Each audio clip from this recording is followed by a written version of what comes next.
Hello, everyone. Thank you for joining us today for this Black History Month event that's organized by the McGill Black Alumni Association in collaboration with McGill's First People's House.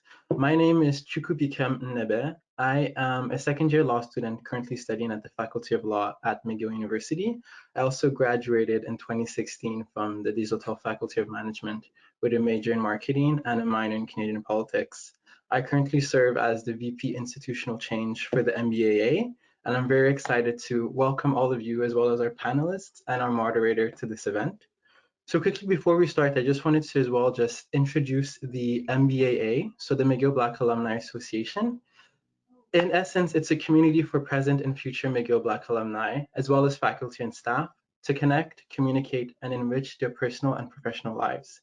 Through development, mentorship, and community service programs, our goal is to create a strong and supportive international society to help all Black members of the McGill community embrace the challenges and triumphs that we face during and after leaving McGill. So this is our flagship event for this Black History Month.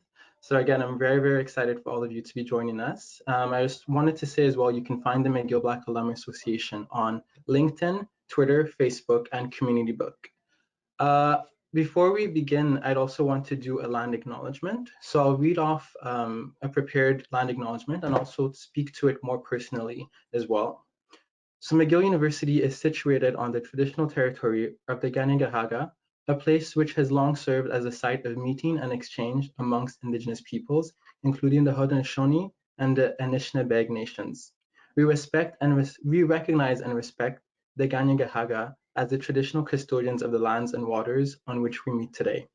We acknowledge and thank the diverse Indigenous peoples whose presence have enriched this territory on which peoples of the world now gather. So in doing this land acknowledgement, I think it's very important that such acknowledgements be made for all events that are being held on the land now called Canada, but I also wanted to take the time to personalize and really contextualize what a land acknowledgement means to me personally. So I was born in Nigeria. I immigrated to Canada in 1998 with my mom and my two sisters. So I've been here for the past 22 years, which has, in the past few years, it's been a challenge trying to understand what it means to identify as a settler in Canada. My family's arrival in Canada has been one of economic migration, trying to find better opportunities in Canada, leaving a colonized land of Nigeria to come to this land now. So despite being a byproduct of colonialism, my identity as a Black person born on the African continent still does not absolve me from really trying to understand and recognize my duty, which is to recognize the stewardship of my Indigenous siblings on this land since time immemorial. So in acknowledging and situating myself to this land as that of a settler, so my relationship to the land being that as a settler, for me it requires I respect and valorize and educate myself on the relationship of my Indigenous siblings, the relationship they have with this land, as well as their historic and ongoing role as the traditional custodians. For me, a land acknowledgement is really an opportunity to consider how I can use this space that I take and the opportunities I've been granted to live in better harmony with and in service of all the other creatures who share this land. So in addition to that, it's a moment to honor those who came before me and whose stewardship of the land has allowed us all to call it home, and from whom we can learn how to meet our obligations to the land, its creatures, and the future generations who will come to call this land home as well. So with that land acknowledgement discussed and just presented, I wanted to also talk about what this event means and the context of the event. So like I mentioned, it's organizing collaboration between the McGill Black Alumni Association and McGill's First People's House. So our goal really was, in the context of Black History Month, to create a space to honor the often forgotten narratives and recount a more nuanced telling of McGill's history. So hence the name of this event, which is Renaming and Reclaiming Symbols of Repression. Really, the goal is to explore the extent to which this movement to really acknowledge the fact that history has, as it's been told historically, is not necessarily as nuanced and reflective of the diversity of narratives and experiences that contribute to the land we now call Canada, but also to the institution that it is McGill. So this recognizes that McGill's legacy is one that's complicated. It's one that implicates slavery and colonialism, yet its name and the symbols can mean different things to different people. So in terms of recognizing that McGill's legacy involves slavery and colonialism, I also think it's important to take the moment to recognize those individuals who were enslaved by James McGill, namely Jack, Sarah, Marie-Louise, Marie Potamian, as well as an Indigenous boy whose name is unknown. These 5 individuals who come from the Black and Indigenous community represent stories that oftentimes are forgotten, or only now recently have they really started to be discussed in the limelight. So this event is an opportunity to provide a platform for a community conversation on the role of these symbols that are steeped in a legacy of racism and discrimination, as well as to explore divergent perspectives on whether these actions to rename and reclaim such symbols are efforts to make history or to erase the past. So my hope is really that we can have an honest dialogue between the panelists, the moderator, as well as the audience members. And when I say dialogue, the intention is really to have everyone at least reach a new point of understanding in terms of being able to listen to the diverse perspectives and consider how we all have something to contribute to this conversation and to learn from each other in terms of moving our learning forward. So the event will proceed with a Q&A that will begin at approximately 5:15. It'll be a 30-minute Q&A during which we'll be taking questions from the audience. So please feel free throughout this event, throughout the conversation, to submit questions using the chat functionality available to you. While the Q&A is actually going on, you can continue to submit questions and we'll be collecting those. Those individuals who did submit questions while registering, we've submitted those questions to our moderator, so she'll be able to leverage them. And now I'll be introducing our panelists and our moderator. So I'm going to start off with Professor Rosalind Hampton. She completed her PhD at McGill in 2016 in educational studies. She's currently an assistant professor in the Department of Social Justice Education at University of Toronto. And in 2020, she published Black Racialization and Resistance at an Elite University, which explored the history and experiences of Black students and faculty at McGill University over the span of 50 years. Her recent and current areas of research include racialized social relations in Canadian higher education, racial literacy in teacher education, student activism in Canada, as well as Black studies at Canadian universities. So thank you for joining us, Professor Hampton. We also have Mohammed Odusanya. He graduated from the Faculty of Arts with a first class honors in 2020 in art history and gender, sexuality, feminist, and social justice studies. He is one of the co-organizers of the Take James Down campaign. He's a former advocacy coordinator for the Black Students Network, a former research intern to Senator Kim Pate, and he is currently a first-year law student at the Faculty of Law at McGill University. Welcome, Mohammed. We're also joined by Tomasz Jirusek, who graduated as well last year in 2020 with honors from the Faculty of Arts in Political Science. He was also the valedictorian for the Faculty of Arts last year. He's a member of the Blackfoot Confederacy, a leader of the Change the Name campaign, a former SMU Indigenous Affairs Commissioner, a former varsity rower, and his role is currently a first-year law student at the Faculty of Law at the University of Toronto. We are also joined welcome Tomas, thank you for joining us. As our fourth panelist, we have Professor Ned Blackhawk, who graduated from McGill with an honors in history in 1992. He's currently a professor of history and American studies at Yale University. In 2006, he published Violence Over the Land, Indians and Empires in the Early American West. He's a member of the Te-Moak tribe of the Western Shoshone, and his fields of interest are Native American history and Native American law.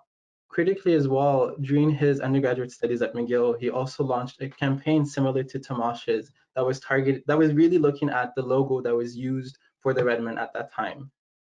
So welcome, Professor Blackhawk. We appreciate your presence as well.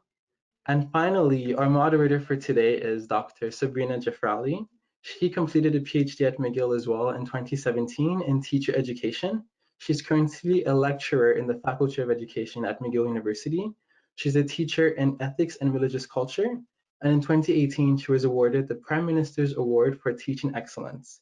Her recent academic work has explored the link between curriculum design to include religious literacy, anti-racism, and purposeful dialogue. So thank you as well, Professor Jaffrali, for joining us. So now with all of this housekeeping done, and thank you guys for bearing with me, it was a lot to say, I will now pass it on to Terry Young, who is the Indigenous Student Advisor at First People's House, and he'll be providing opening remarks. Thank you so much. So I guess I'm taking the place, but not in a way that I wanted, of my elder and my teacher, Geraldine Standup, who is a Ganyakihaga woman from Ganawage, and she should have been here, but because of technical difficulties, she's not able to attend. So I've agreed to step in, and so at this time, I'm going to offer and burn my medicine. I have tobacco, sage, cedar, and sweetgrass in my bowl here, and I'm going to offer up a prayer first in my language, and a prayer to start this meeting, and then I'll explain it after I finish. So, Nilpli was chigaka kpenups knajintog walastugwig nil.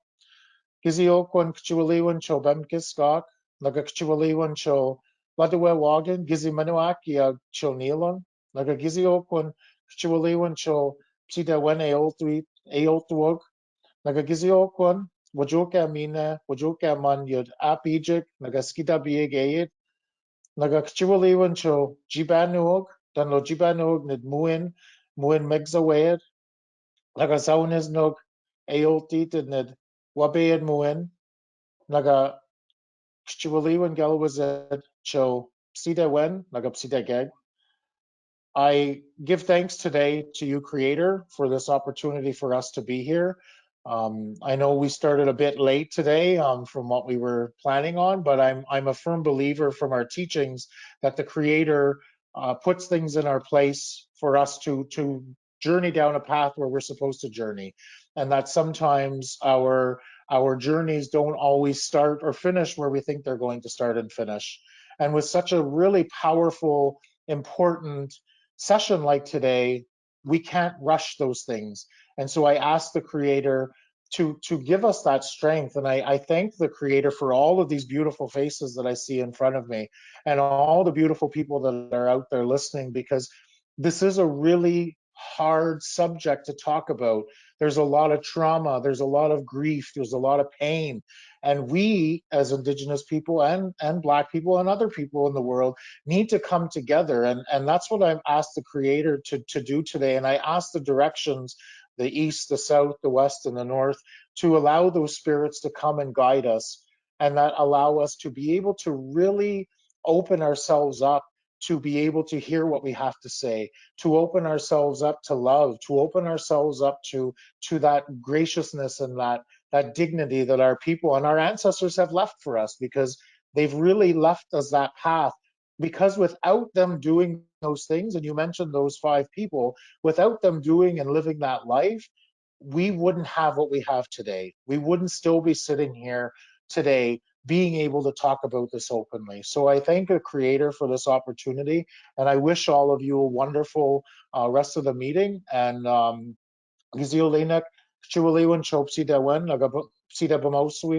all of my relations. Thank you so much, Terry, for that powerful message. Now I'm going to leave the floor to Dr. Sabrina Jaffrali, who will moderate this conversation. So once again, thank you all for joining, and apologies for the delay. Hello, everyone. Bonjour, welcome. How is everyone doing? I can't see you, but I see our wonderful panelists.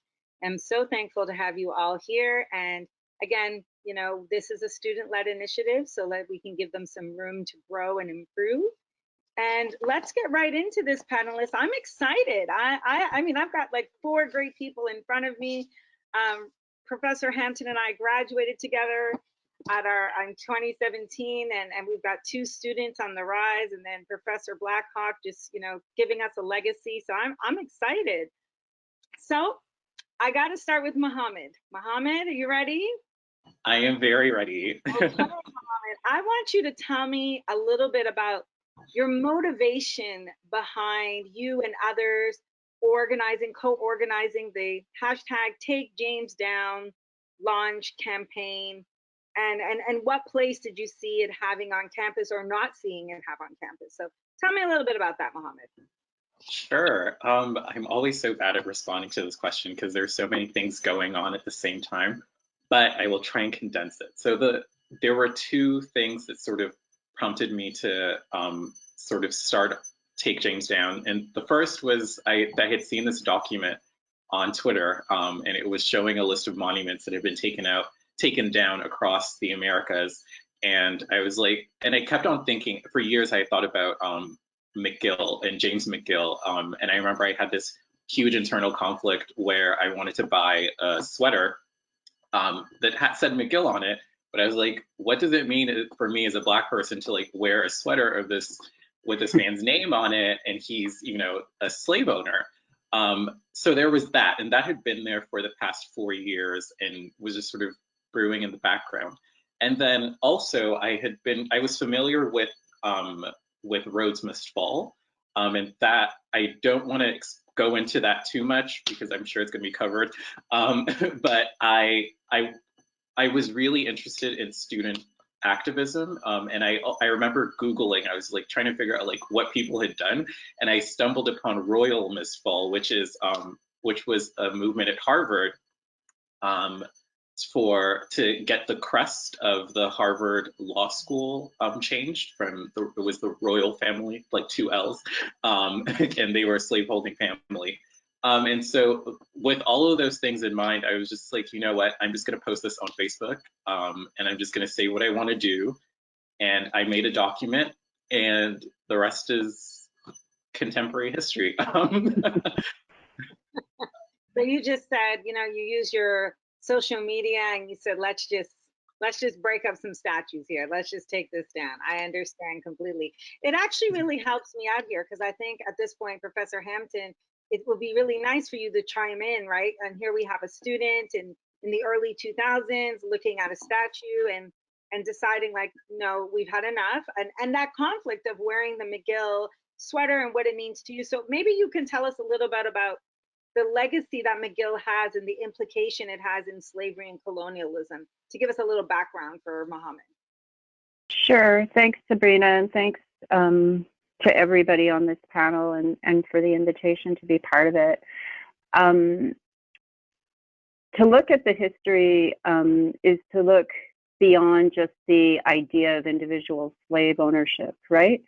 So there's a group of elite merchants to which James McGill belonged, and they formed the leading class of slave owners in what was like what we now refer to as Quebec, both during the French and the English regimes. And in addition to the slaves owned by the Northwest Company, which was co-founded by McGill, and he continued to hold shares in until 1784. He also, as was said earlier, owned slaves himself, both Indigenous and Black. His close long-term friend and business associate, John Askin, owned 23 slaves, and that was the most of any of the English merchants. And the two men did extensive business together over several decades as part of an extensive trade network between Montreal and Michigan, where Askin lived. And Askin's daughter, Madeline, was the youngest of his children and was born to one of his Indigenous slaves, and subsequently went to live with James McGill and his wife in Montreal for several years. So it's kind of just to give you a bit of the, to fill in some of the personal ownership part, but then McGill and the other merchants also used slaves and slave labor to compete with one another, to build on one another's networks and businesses, to increase their wealth, to expand the reach of the British Empire, and to develop the economic, social, and political foundations of major Canadian institutions.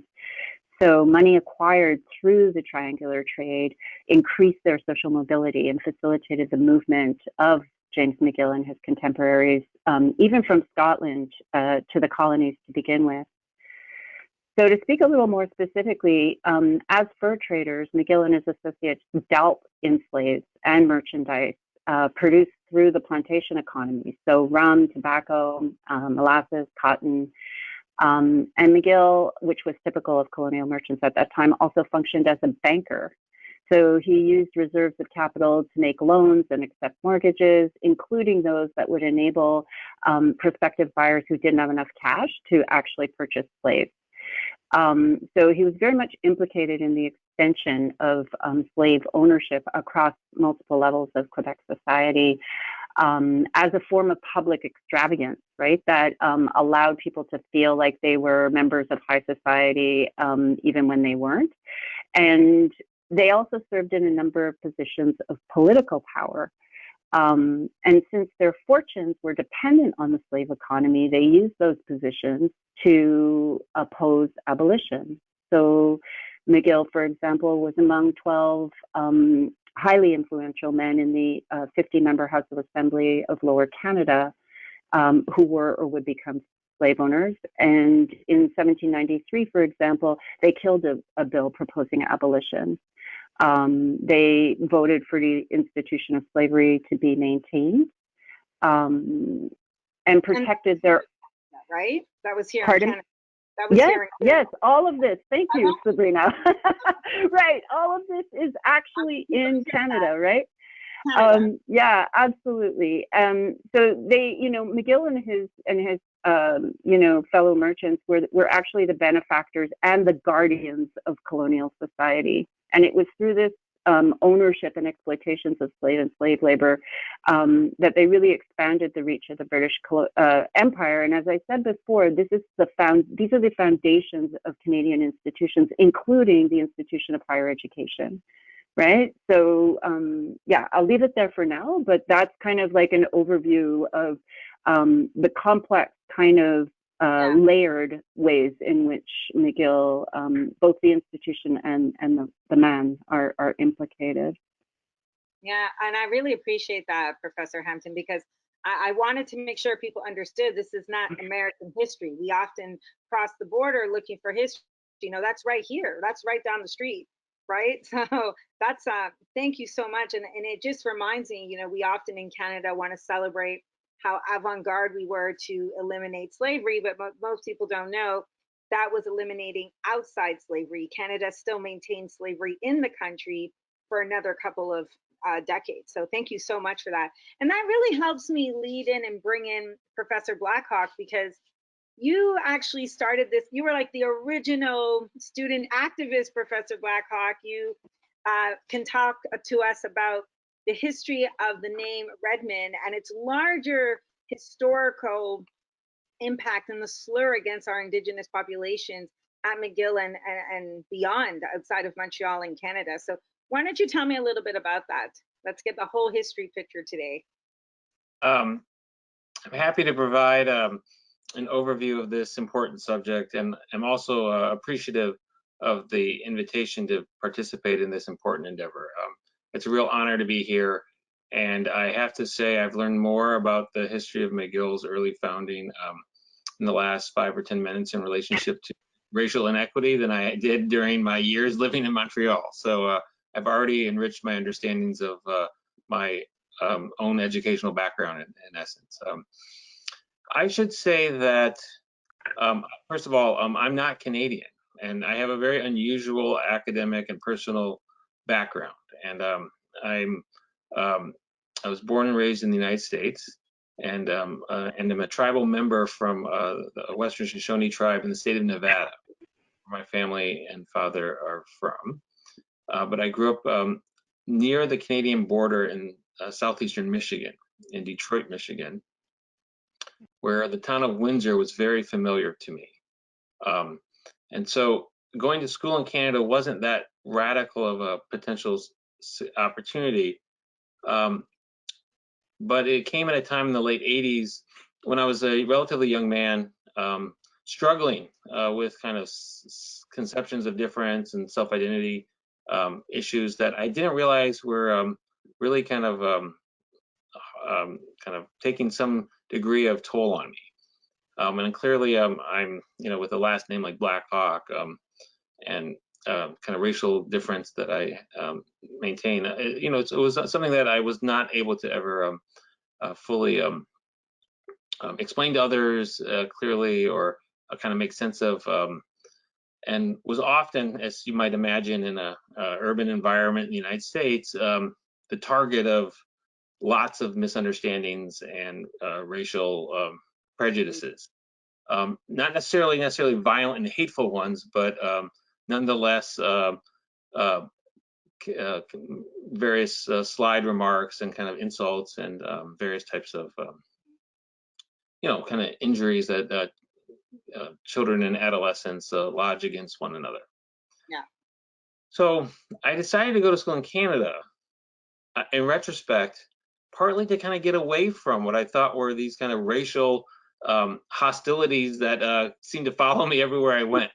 And I kind of had this kind of romantic idea of living in a multicultural world full of multilingual people and kind of being a citizen of the globe rather than kind of a member of a state university back in Michigan or some other place where these types of dynamics may be even more difficult for me.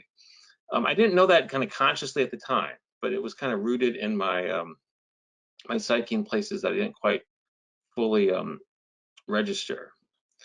And I share that kind of personal background to kind of help explain why, when I arrived in Montreal in the fall of 1989, I was so kind of startled to find this very racist, hostile, angry Indian image all over the Curie Gym and the Molson Stadium. And I actually am still kind of struggling with some of the issues that have already been raised about my own kind of loyalties and fidelities to the institution, because I'm extremely proud of my ability to navigate a very complicated institution where I knew no one, and graduate, sufficiently in good standing, and ultimately follow a kind of career path that I found ultimately pretty rewarding over time.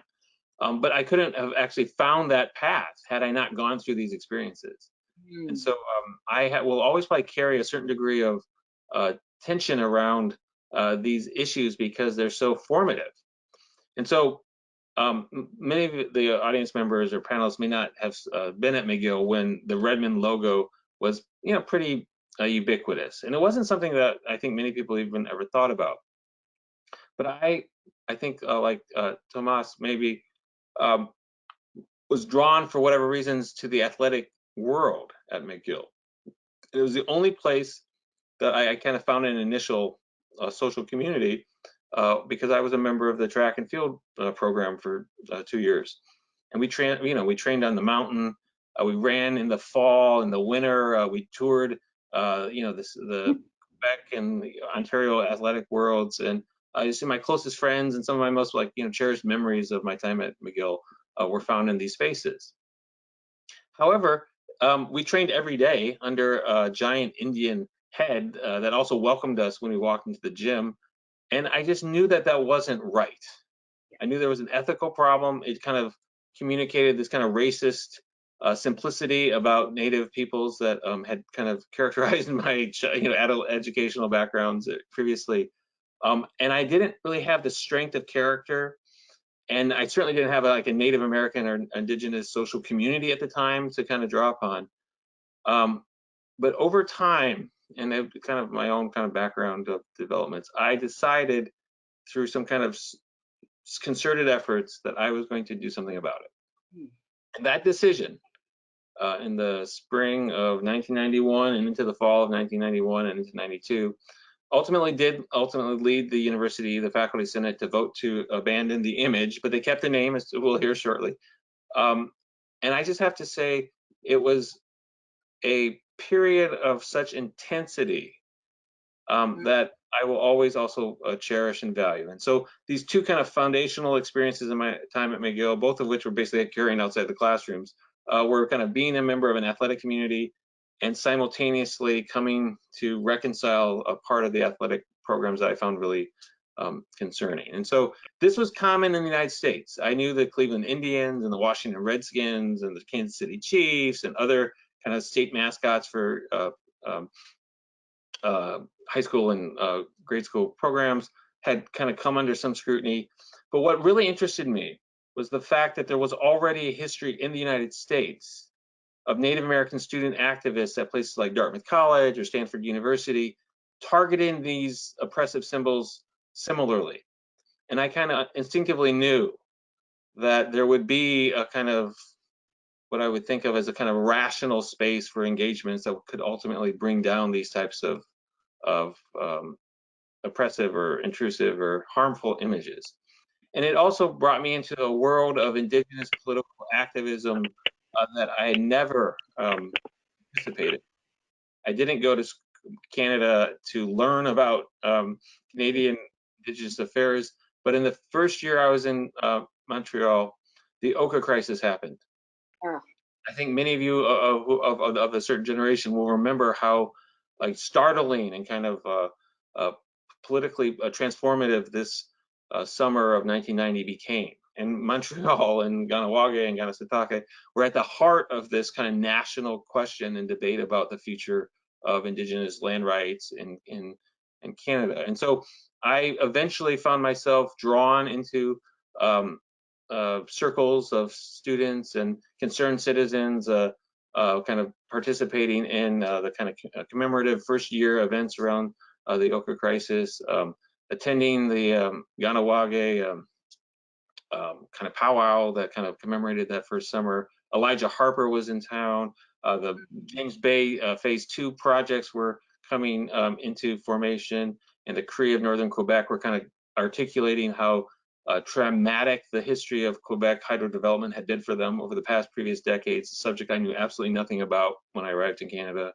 and how US cities and citizens and corporations were benefiting from the hydroelectric devastation that was wrought upon Indigenous homelands. These types of ongoing themes, forms of oppression, injustice, were contemporary features of my time in Canada that this awful logo clearly did not communicate. And so I made it very clear in my, and we had like, we formed a student group. There were only a handful of Native students at McGill at the time. So we joined with our non-Native allies, including, I think at the time it was known as the Black Student Network. There were very few faculty of color. And so we kind of enlisted the support of some white allies, essentially. We did teach-ins. We didn't quite have it like you guys now have a kind of sufficiently large student body for like protests and demonstrations, but we wrote op-eds in the paper. The first thing I've ever published was in the McGill Daily on this issue. And everyone read the Daily back then. I don't know if that's still the case. So, you know, there was no internet or email or kind of digital social medias. So we used the technology of communications at the time, and slowly this kind of percolated. It got covered in other newspapers. The Curie Bugle, the athletic newspaper, you know, they took a strong stance against us and said, "Oh, we're honoring Native peoples." Thank you. I don't think so. And then we just kind of became part of this world, and it was really, really wonderfully exciting. And not too long after, McGill established the first People's House in the mid to late 90s. Which, you know, was inconceivable when I was there. Like, there was simply very few Native people in and around the campus community. So we'd have to go to Trent University in Peterborough to kind of attend elders conferences or bring in speakers from the Montreal Native Friendship Center. So, you know, we had to kind of broaden our experiences out from the campus into this beautiful city that's in many ways is a phenomenally interesting community. And so it was really just kind of a wonderful experience. I'm really happy to share it. I'm happy to also answer subsequent questions, but I can kind of speak and assure anyone who's concerned or interested in hearing this, that this path that I decided to take has led me through other challenges in my life and led me down a path of further intellectual and academic development that I will always kind of value. So it's a kind of been a generator of subsequent possibilities in my life. And so I'm happy that I had that experience, though it did bring into my consciousness a series of injuries, essentially, or harms that I ultimately realized I hope I and my children now and others don't essentially shouldn't have to experience. Yeah. Thank you so much. I was sitting here scribbling notes of all the things you're saying. The first thing that came to my mind was running in the winter. Professor Blackhawk, I don't know about that part, but I often got this image of a diamond, and when you put a lot of pressure on a diamond and the process of diamond making, right? It starts out as this rock and you put this pressure on it to bring out the best parts of it, as long as it's ethical diamond, let's be clear. But I really it resonated me that you said you know you were walking in a path, you were trying to get away from something, and then boom, you know, old school original OG activism slaps you in your face in Montreal. And I think just to share a little bit, I don't know if you know Professor Blackhawk, but I was the McGill former Redmond Word manager of the football team.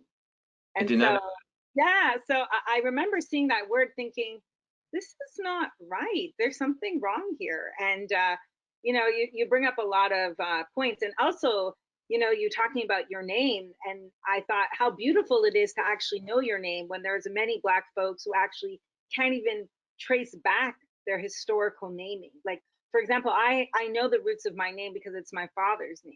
But when I go back to my mother's name, we're talking centuries of slavery. And so, in fact, we'll never truly know our original name. So, you know, there's something really beautiful in knowing, you know, your name and so powerful. So thank you so much. Which now this again segues itself easily. Tomasz knows I'm looking at him. It segues itself easily to Tomasz, because here we have Professor Blackhawk who comes in, gets smacked in the face with this emblem, and then, you know, a couple decades later, you come in to launch Change the Name campaign. So why don't you tell me how did you get to the Change the Name campaign, hashtag Change the Name, and explain the successes of that campaign. Tell me, Tomasz, please. Absolutely, but first I'd just like to say thank you, Itzi Gakumin, to you, Doctor, to the organizers of this event, to Terry for his brilliant words at the beginning of this, and also to this panel. I'm absolutely honored to be speaking among such an impressive group of individuals. Regarding the Redmond name, it's similar to the way Professor Blackhawk, and I really do have to pay it forward to Professor Blackhawk. Many of my experiences actually were similar to yours, to his earlier on. At the time, I was a varsity athlete, as a varsity rower, and similar to the professor, the rowing team really was family for me. You know, those were my best friends. I lived with my teammates. You got up every morning at 4:30 to make the run down to the Olympic Basin on the St. Lawrence, where we train traveling through Quebec and Ontario on weekends, representing the university. And I couldn't imagine going through McGill without that community. Luckily, I had that community, but I also had, at the time, a growing Indigenous community at McGill. Well, we are still very underrepresented in the student body. You know, facilities like the First Peoples House have helped us form some communities amongst ourselves.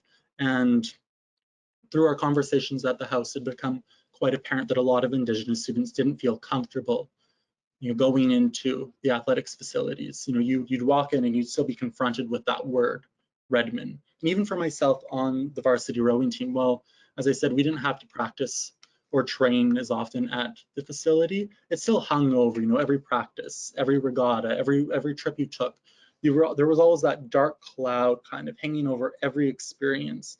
And it always reminded me personally that, you know, the team McGill was built in a way that it wasn't built for Indigenous students, student athletes. This wasn't a space that I was supposed to be in, and I couldn't imagine. It sinks to your core, that feeling. So that's a big part of the reason why I decided to launch as a reiteration of this challenge to the Redmond name. Again, paved the way by Professor Blackhawk. I think part of the reason why we were successful is actually a lot of the same tactics which Professor Blackhawk had employed. A lot of op-eds, open letters.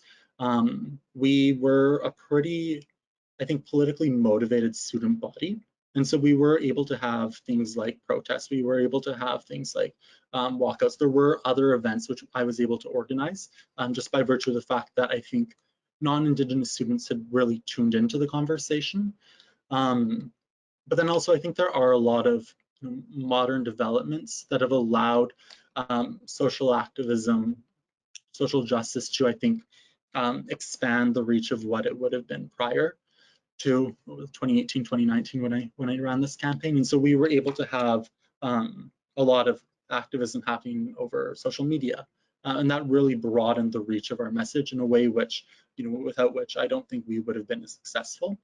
And at the same time, again, similar to the earlier campaign, we had really benefit from the news starting on campus, but really picking up steam off campus. You were seeing stories in the CBC, CTV, APTN, and I think that was a really big part of it, is that it wasn't just Indigenous students. And I think that was a sad reality of activism at McGill as Indigenous students, is that unfortunately the administration wasn't willing to recognize that Indigenous students on its own being uncomfortable with the Redmond name, that wasn't enough for them to change it. And I think it's a really sad statement on the priorities of the university that the Indigenous student body feeling so isolated wasn't enough to change it. But instead we had to turn to these external groups, the media, alumni in many senses. We had many alumni, professors writing letters themselves to the administration to try to convince them to change the name.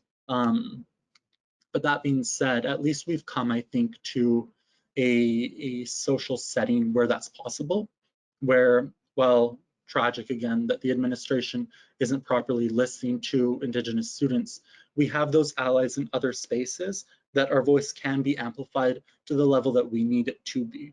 And that's at least a positive takeaway. Yeah, I felt myself feeling very sad when you said that you didn't feel like the Indigenous students alone, their voices alone wouldn't be enough for the institution to recognize that this is hurtful. And I think that deserves some time to process. This is directly affecting that group. And if this group is stating that this is a problem, it's like that lack of validation. It's almost a form of institutionalized gaslighting.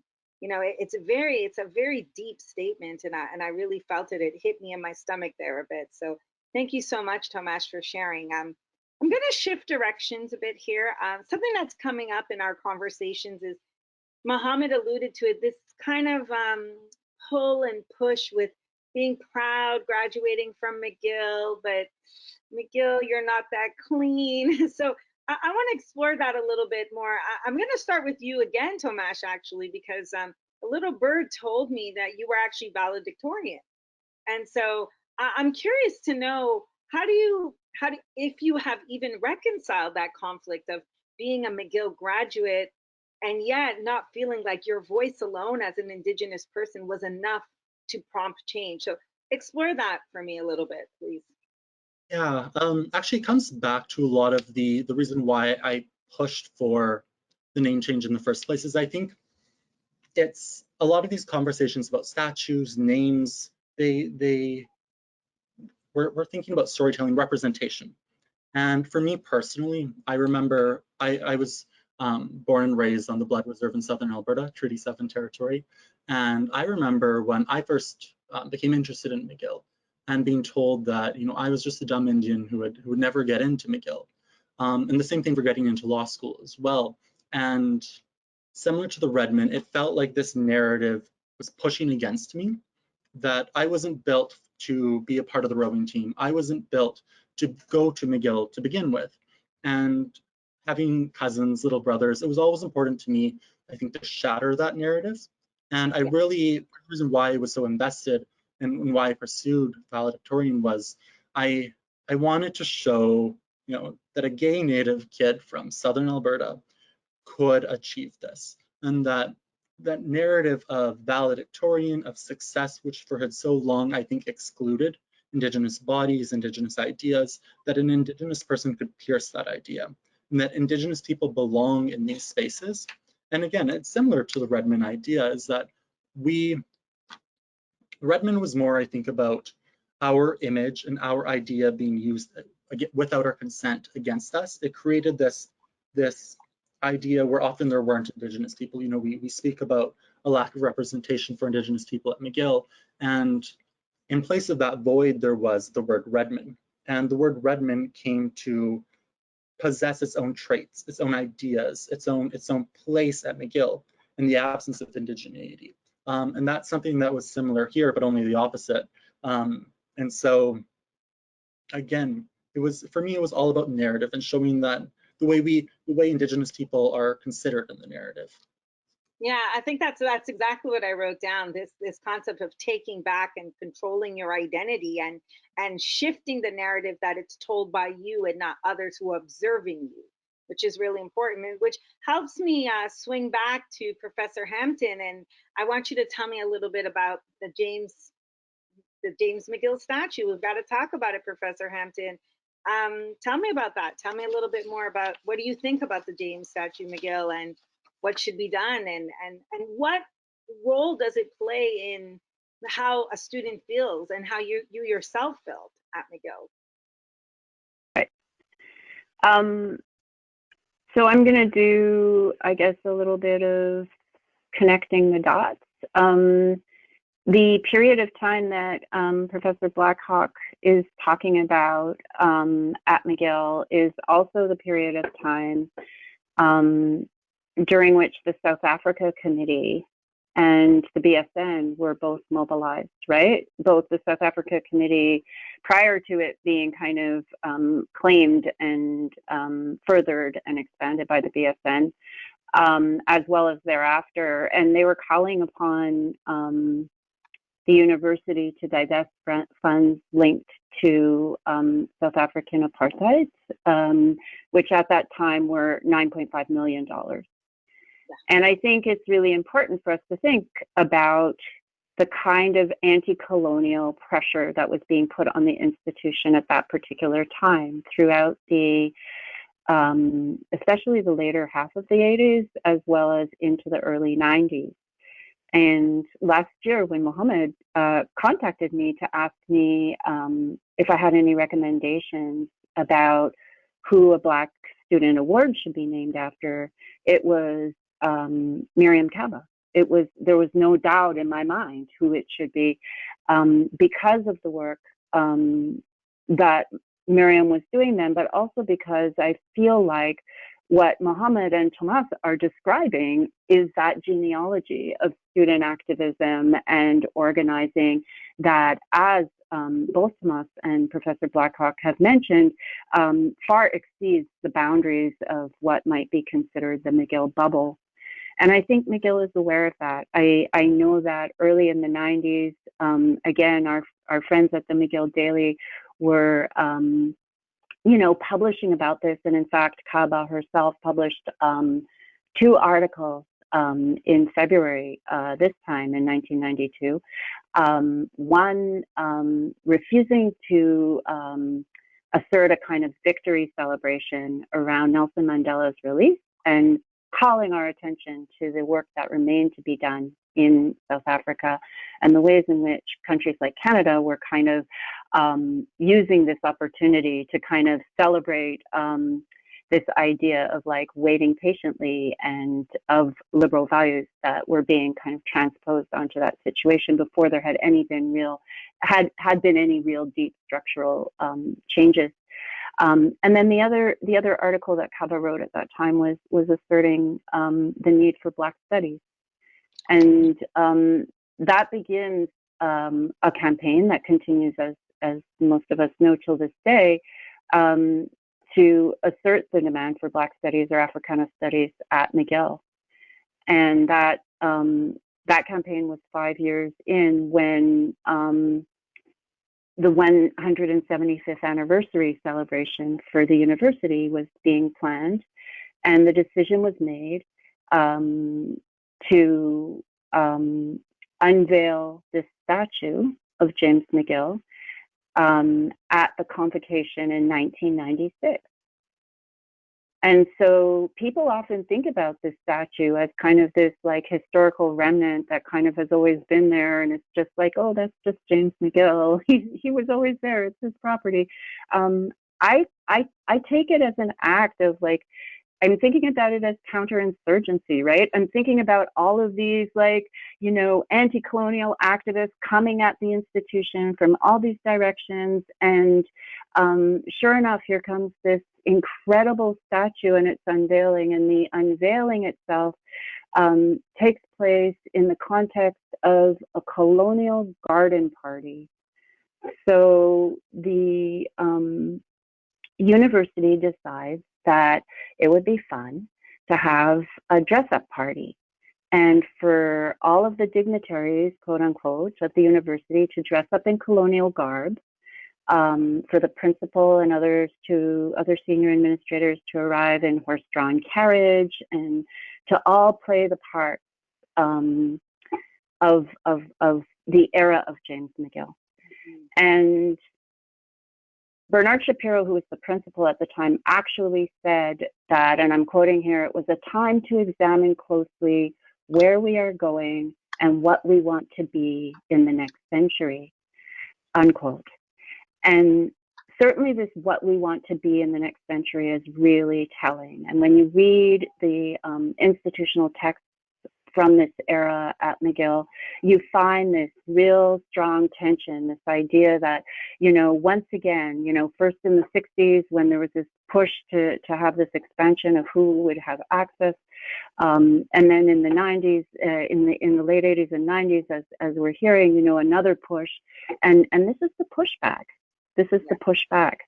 And yes, you know, as Tomas said, you know, the fact that Black students have repeatedly articulated that the statue is problematic, that the man was a slave owner, and that it does harm to people, that's not enough for them to take it down, right? And the reason is because so much is at stake, right?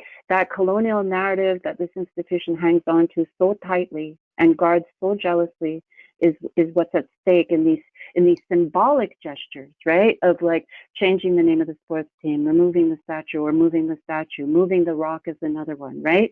Like ultimately, these are symbolic gestures that we're asking to start a new era of the institution, and the institution is replying, no, we will not change, right? So I just want, because we're addressing or moving towards or in, I guess, the 200th year anniversary. And I want to make a point here because these anniversary celebrations have been points at which McGill doubles down on its coloniality, right? So in 2011, I'm writing about this in a forthcoming publication, McGill Reporter again, so where you can find the images of the 1996 Colonial Garden Party is also in the McGill Reporter, right? This is the institutional, you know, official newspaper of McGill. And in 2011, the Reporter also publishes a 20-page special issue dedicated to the 190th anniversary of the anniversary. And so if anybody thinks 1996 was too long ago, and maybe, you know, things have changed, 2011 was 10 years ago. And in 2011, that 20-page special issue dedicated to celebrating an overview of the institutional history since the 18th century reasserts and reinforces a blatantly colonial narrative of institutional history of white settler entitlement set alongside what are implied to have been major events in world history. And I just want to call folks' attention to the fact that the words Black and Indigenous do not appear in the entire document. The word African appears once on the world side of the timeline, and that is to note that Barack Obama has just become the first African American to win the US presidency. That was in 2008, for anybody following. In addition to Obama, there are 3 other images, not text, but like word text, but image text that reference Black people. They are all on the world side, so not on the McGill side. And so like those Black people out there somewhere. And they reference Jackie Robinson signing with the Royals in 1946. They recognize the MLK speech. And in 1994, so again, we're talking about that contested era, right? They mention that O.J. Simpson is arraigned for murder. Okay. It reproduces an image from the Colonial Garden Party and the unveiling of the statue. And that image features Richard Pound, who was then the chair of the board of directors at McGill, and he'd also been the chancellor prior. For each era, there's a summary article followed by an identification of 3 individuals, or in some cases more individuals, and they're categorized as the builder, the benefactors, and the scholar and of the various eras. And in all cases but one, those identified are white men. A single exception is a white woman, Maud Abbott, who completed her undergrad at McGill in 1890 and was then turned down for admission to the med school because she was a woman, right? And so she was later, after studying at Bishop's and in Europe, she came back to McGill to teach informally, right? And was awarded an honorary degree, an MD.CM in 1910. So I think it's important for us to understand that, you know, while we think about the institution, like many of us get there, and like you know, Professor Blackhawk and Tomas and probably Mohammed also, right? You get there and you're like, oh, these poor people, like they just don't know, right? Or, oh, it's just a mistake. They didn't realize, you know, that, but like there's no reason for us to believe that actually, right? If we look at history, it's actually quite clear that there's a certain kind of intentionality about this. I want to say a couple of words also about the Rhodes Must Fall movement that Mohammed mentioned earlier. I don't know, Sabrina, if it's better to hold on for now and we'll get back to it, yeah? Given us so much, I can hear Tomash's words about that lack of narrative, us controlling that narrative, and these narratives that are continued to be written for us, not by us. So I want to segue into Mohammed, and you hear all of this. You know, you're hearing from Professor Blackhawk, Professor Hampton, and you know, I went to McGill too. So I guess my question is for you: what are your experiences by seeing the statue? You know, how do you feel? And how do you feel as a Black student and knowing that, again, our voices are not enough? And I think Tomash, that's a really poignant statement. Like our voices are not enough. Like, again, I said that punched me in the gut. And I feel that way very much so in Quebec. Like my voice is not enough. So Mohammed, tell me a little bit about this. Let's hear. Sure. I mean, I grew up in Brampton, Ontario, and so I always grew up around Black people, and McGill was the first time that I was a minority, like truly. I mean, I always knew I was a minority, but that was the first time that like it was all white people, to be frank. And so it was isolating in the beginning, and part of what made it so isolating was that even though I was uncomfortable with the statue, I knew as a Black person I could be uncomfortable with it because, you know, there's this history of slavery. But I was also, I'm also a first generation immigrant. And so I asked myself, you know, I'm not descended from the people enslaved. You know, what standing do I have to sort of be at the forefront of this? Should I be taking up this space? And one of the things that I learned with I made a point of taking Dr. Charmaine Nelson's 2 classes on slavery and visual culture, and also taking critical race theory with Professor Rachel Zellers. And one of the things I started to do was I started to look at my own relationship to colonialism. And I thought of like the fact that, you know, my great-grandfather owned a cocoa farm. And like cocoa does not grow in Nigeria. How cocoa gets there is a whole history that I will not bore everyone with. I thought about the fact that like my grandmother's, the village that she comes from is actually enslaved ledgers, because there were so many people who would come from that specific town to the point that it impacted their population. And so I thought of all these things and I thought, you know what, I don't need to have this direct tie to James McGill. McGill has implicated me and has implicated my family and has implicated all of these other people. And it's absolutely my right to feel uncomfortable with that. And I didn't get there through just my thought alone. That it was through organizations like the BSN, it was through scholars, it was through really learning and trying to figure out, I think part of it was also figuring out like what it means to be a Black Canadian and what it means to, you know, not have parents and grandparents who are from here, but, you know, I'm still Black. I'm still involved in these global processes. And at the end of the day, I arrived in Montreal and I have to take history where it meets me.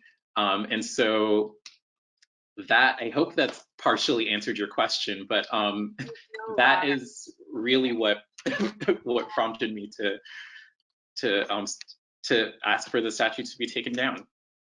Actually, you said some things that really resonated with me. I consider myself a Black Canadian. My mom is from Nova Scotia. We have very deep roots.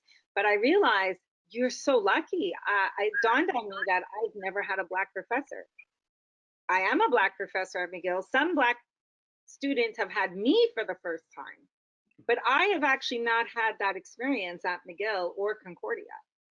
I've gone through my whole higher ed learning and I've never had this experience. So, you know, I'm happy you had it, Mohammed. I'm happy. And I've also never had an Indigenous professor. I don't think I've had any racialized person of color, minority. So Professor Blackhawk, I want to come back to you. That's perfect timing. I want to come to you because I want to know, first, I'm going to let you say what you have to say, and then I'm going to ask you a question because you put your hand up, something sparked. So let me hear.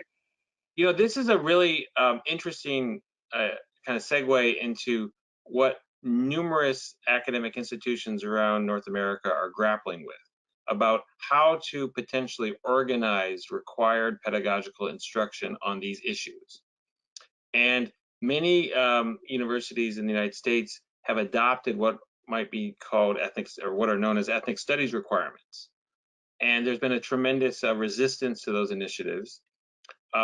And I think there are some initiatives similar in Canada around Indigenous studies. And I believe the University of British Columbia Law School has required Indigenous law for all incoming and graduating law students, which, you know, they don't have to go to law school there if they choose not to because of this requirement. But those are the types of battles academically and institutionally that this context, this conversation might help. It could be contextualized within. And I actually feel, you know, interestingly drawn into these conversations because it's not necessarily a safe space to be an instructor. I spent 10 years at the University of Wisconsin in Madison, Wisconsin, which is a 90% white student body, at least when I was there, and a less than 1% Native student body, despite having 12 federally recognized tribes in the state. That university tried to essentially diversify its student and intellectual communities by adopting one of these requirements. And so all my courses in the American Indian Studies program essentially fulfilled this requirement, but many of these white students just essentially weren't that interested. But it wasn't until the corporate leaders from places like Silicon Valley or the northwest parts of Seattle or in other parts of the United States started telling the chancellor at the time that they were less interested in hiring Wisconsin graduates because they had this kind of white male kind of sensibility, essentially, where they were belittling South Asian colleagues, or essentially they lacked what has become known as cultural competency, which I'm sure many of you are probably more familiar about than I as a kind of pedagogical field of inquiry. But that's the kind of language that I think might be helpful to kind of bring to the attention of potential administrative allies, that we're not doing this for ourselves exclusively. We do want to kind of contribute to a kind of enhanced consciousness around difference. And we know how entrenched debates about linguistic and cultural differences are in Canada. But these kind of questions of racial equity are far, as Professor Hampton has clearly established, far from the kind of consciousness of university administrators there. And there should be some kind of remedy. And I don't know what that would be. But I think these types of conversations, potential curricular undertakings, commitments of resources, obviously, that's always the central kind of concern. But I would just want to, and I'm happy to answer the question that you posed, but I would just want to draw attention to one small detail. These are all anecdotal sometimes, but as we've learned, these kind of, you know, experiences are suggestive of other structural concerns. When I came to Yale in 2009, I spent 10 years at Wisconsin. I received a tenured appointment, the first Native person to receive a tenured appointment at either Yale, Harvard, or Princeton. And it was like, a form of achievement that I'm, proud of. I worked hard and, took advantage of the opportunities that come, and I've worked within a Native community that has grown pretty dramatically since I arrived. So I'm aware of, what kind of roles I can and cannot play. But it struck me that my friend and colleagues in the Ivy Leagues, several of them also had tenured faculty, also were McGill graduates. And I was kind of astonished, when I started meeting people at the conferences and so forth.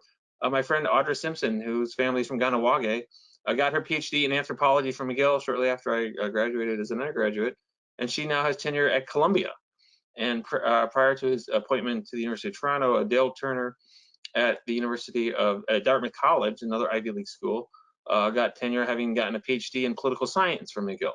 And we're joined by two minority doctorates from McGill here on this session. So it's not like McGill isn't training minority academics and placing them into prominent academic institutions. It's somehow, though, not registering this practice. And I know Provost Manfredi and other administrative leaders on campus, and I've kind of said to them, you should profile this, please. This is not hard work, create a website, call the alumni magazine, put it in the Reporter or some newspaper. But they have, and so at the time of my appointment and subsequent the promotion of Audra Simpson at Columbia a few years later, there were less than 10 Native faculty with tenure in the Ivy League institutions. And almost half of them had McGill degrees. But somehow the alumni magazine and or the Reporter or the administration chose not to recognize that. Half of the Indians in teaching the Ivy Leagues have had at one point, that we've hired more recently in other places. But that's a kind of an achievement worthy of commemoration or recognition.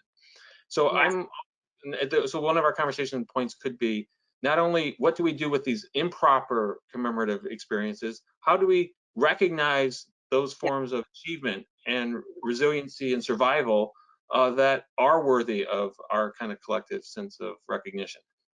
And you beautifully segued into my question, because my question is, how can Black and Indigenous communities continue to stand in solidarity together and push us? I know, like, for example, I'm part of the Dr. Kenneth Melville Black Caucus here at McGill, and we have aligned ourselves with an Indigenous caucus of staff here at McGill. But how do we as students, like, how does Tomash and Mohammed encourage the next generation? Let's do this together. I mean, surely two voices are better than one, right, Professor Blackhawk?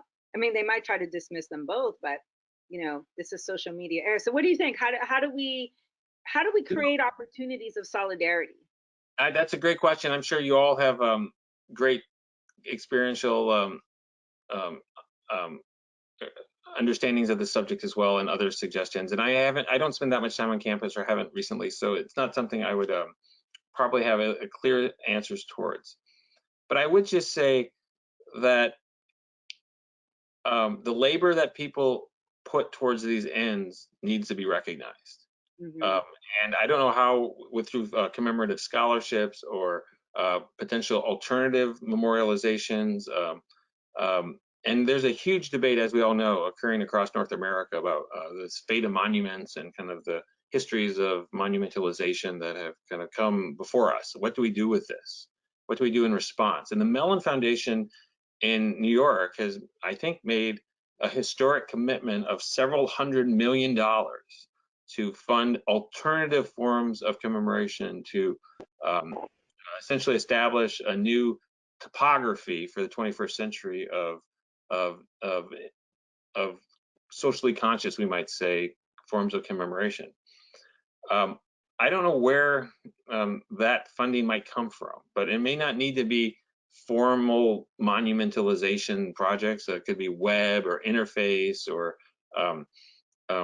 but McGill sometimes does struggle for certain types of resources, and I think it will just take a kind of concerted momentum of people pushing a kind of common purpose together across racial and linguistic and cultural and religious divides, to come to see that there needs to be more implementation of the recognition for these subjects. And I thought the land acknowledgement opening was really quite moving earlier, since we're hearing a very unique perspective on these types of recognitions that understands the kind of inherent responsibility to be a member, an engaged member and citizen of a certain type of social and intellectual community requires these types of understandings. So I think that's a good place to potentially start. I actually want to jump to Tomasz and tell me, what opportunities do you see for Black and Indigenous students to work together and create this, you know, maybe we need a new hashtag, Mohammed and Tomasz, like hashtag hear my voice, right? Or I will shut it down, whatever you. So where do you see the opportunities? Well, I'm going to start by going backwards, actually. And so, as I said, we started this campaign to change the name in 2018. But going back all the way to the beginning, I had taken on my role in the Student Society in the summer of 2018. And at the time, you know, a lot of other Indigenous students didn't even believe that we could change the name. We all wanted to change the name, obviously, but it's a daunting task to take on these monuments, these names, these things that have been institutionalized. And at the same time, you know, recognizing what Mohammed has said already, like I came from a reserve in southern Alberta. I was also raised up in Whitehorse, Yukon, and so Indigenous spaces by and large. And it was shocking to be in an institution where I'm often the only Indigenous person in a room. And then once you start getting into those more institutional advocacy roles, you just become, you know, it gets lonelier and lonelier and lonelier the further up you go. Anyway, so to take me back, I remember in the summer of 2018, I was very confused, very isolated, had no idea. I knew I wanted to change the name, but no idea where to start. And it had been a few days in my role, and I was still very confused about what to do. And I got an email actually from Christelle Tisono. She was the president of the Black Students Network at the time. And no one else at the university had reached out to me yet. And Christelle reached out to set up a meeting. And we had our first meeting in 2018 in the First People's House. And now I consider myself privileged to consider Christelle a friend. She's a powerful icon if you've ever had the chance to meet her. And I told her that, you know, these are the interests, these are the goals that we have as Indigenous students for the year. And we spoke about some of, you know, the mixed challenges and then opportunities we face as Black and Indigenous students. And when I brought up the Redmond name, there was never any doubt, there was never any you can't do it. I remember Christelle had a little notebook and was very meticulous in taking notes from this meeting, and she was on it right away about these are the steps that you need to take. This is what you can do. This is how we move our goals forward. And Christelle at the time had a few more years of advocacy experience at McGill. She knew the landscape much better than I did. And it was such first a treat to have this meeting, but then also to know that even though while I felt alone as an Indigenous person representing other Indigenous students in this institutional space, we can still rely on the experiences of other racialized communities and other racialized leaders to supplement what might be missing in our individual community. And so, of course, there are going to be unique challenges which only affect the Indigenous community, which only affect the Black community, but we can still learn from each other's experiences and advocacy. And that's something that I really learned in that specific meeting, because I honestly had no idea how to get this thing around. Tomasz, I have a question, or Professor Blackhawk, or both. We have a question from the audience, and they're asking, what does McGill say that the Redmond means? I think Professor Blackhawk, you touched on it, right? They said it was a bit of an honoring to the Indigenous people, as opposed to how do you see it as a slur? I think the audience member is looking for clarification and what it says about the lack of understanding of Indigenous history at large. So what do you think? We'll start with Professor Blackhawk. I'm just thinking of time, and then we're going to come back to everybody else. What do you think, Professor Blackhawk?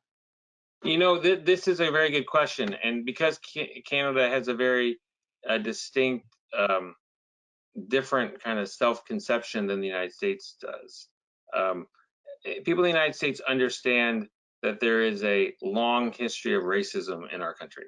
They may not agree on what to do about it, but there's a kind of understanding that yes, there were clear moments of racial inequality at the heart of American historical development. Canadians have a very different understanding of that subject, at least from my outside perspective. So I often encountered people who never really thought about race in their kind of daily lives. They're much more conscious of linguistic difference, obviously, in a place like Quebec, or political difference, being immigrant or a landed resident, or socioeconomic difference, obviously, right? So, or gender and other forms of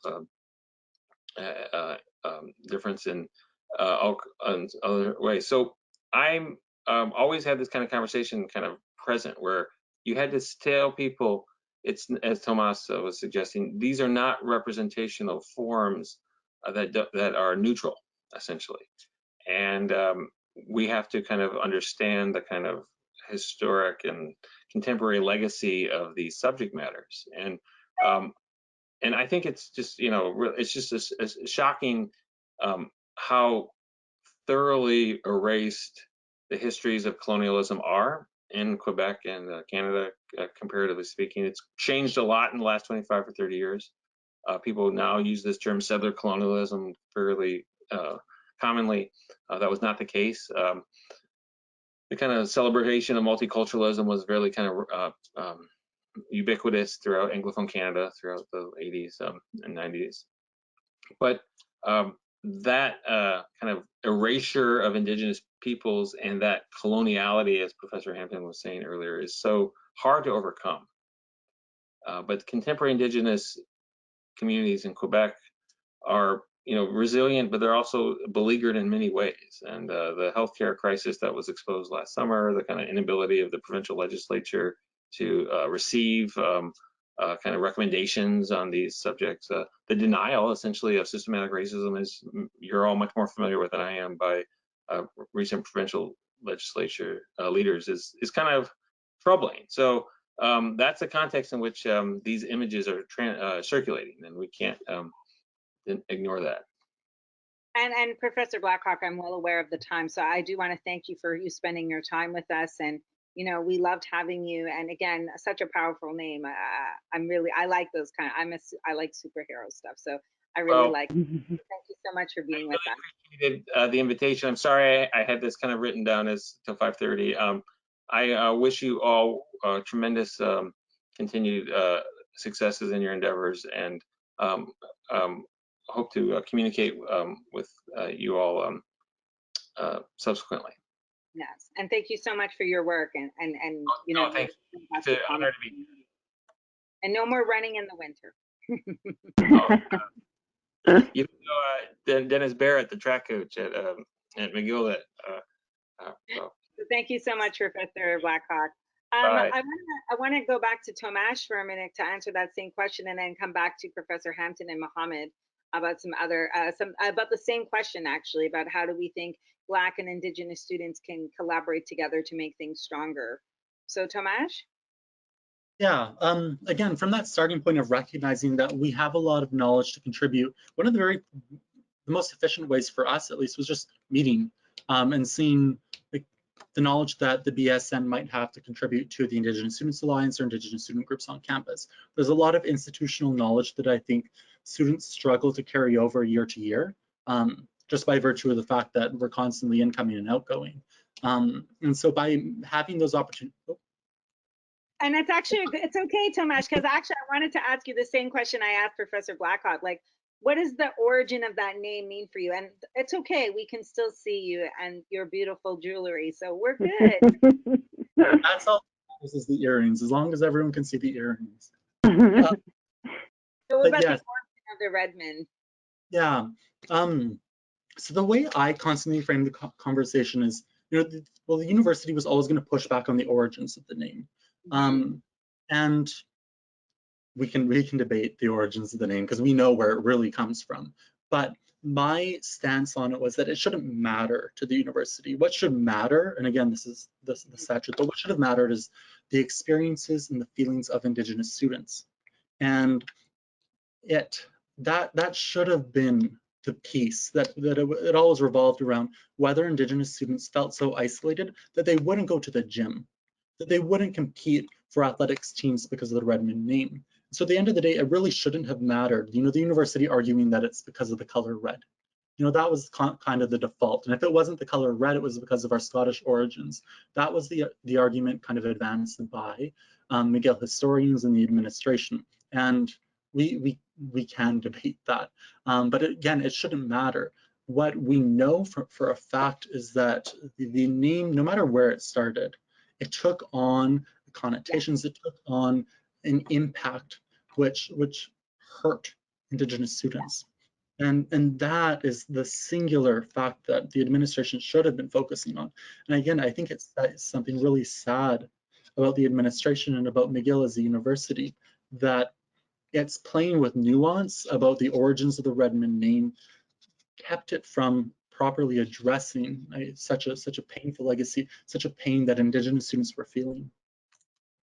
And it's interesting, again, I hear that same theme that you're saying, right? Controlling the narrative. And it's reminding me of what Professor Hampton is saying, this desire to control what the narrative looks like and to reinforce these thematic yet hurtful, I don't know, what would you call them, Professor Hampton? Like this desire to hold on to these narratives that are hurtful and disregard who they're hurting, and colonial parties. And I don't understand. So why don't you tell me a little bit about that and how you think we can build more Black Indigenous solidarity?